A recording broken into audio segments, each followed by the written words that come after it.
મારી Facebook ID ખોલેલી છે બીજી, એમાં પણ નીતિન રાઠોડ બગસરા નામ છે. તો બધાય મારી આઈડીને ફોલો કરજો. જય સ્વામિનારાયણ મિત્રો, સવારના બધાને મારા જય સ્વામિનારાયણ. નવરાત્રિ ચાલે છે એટલે જય ચામુંડામાં.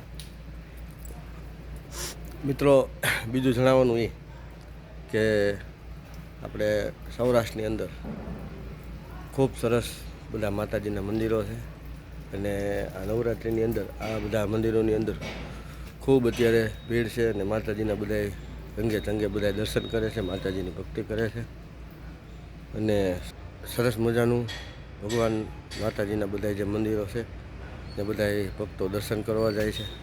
અને આપણે સૌરાષ્ટ્રની અંદર, ગુજરાતની અંદર આપણે જન્મ લીધો છે એટલે આપણે ખૂબ ભાગ્યશાળી કહેવાય કે બધા જે માતાજી છે, દેવી દેવતાઓ અને બધા ઋષિમુનિઓ એ વધારેમાં વધારે આપણે ગુજરાતની અંદર બેઠા છે અને ગુજરાતનું આપણું રક્ષણ કરે છે.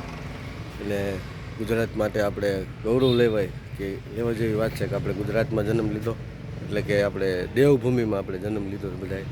કારણ કે આ સૌરાષ્ટ્રની અંદર બધા માતાજી, ઋષિમુનિઓ અને ભગવાનને પણ અહીંયા આપણે સૌરાષ્ટ્રની અંદર તમને ખ્યાલ છે કે ધક્કો ખાવો પડ્યો હતો કે સૌરાષ્ટ્રની અંદર ને આપણા ગુજરાતની અંદર બધું જે સાચું છે એટલે એ ભગવાનને પણ એકવાર આવવું પડ્યું હતું. અને સરસ મજાનું નવરાત્રિનું બધું આયોજન ચાલુ છે બગસરાની અંદર.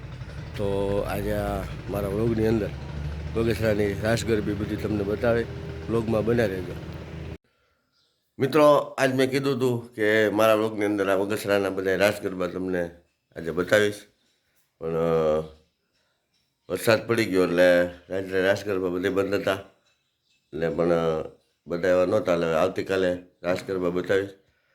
ને બીજું એ કે અમે મારી ફેસબુક આઈડી ખોલેલી છે બીજી, એમાં પણ નીતિન રાઠોડ બગસરા નામ છે. તો બધાય મારી આઈડીને ફોલો કરજો અને મારા બ્લોગ બધા જોજો.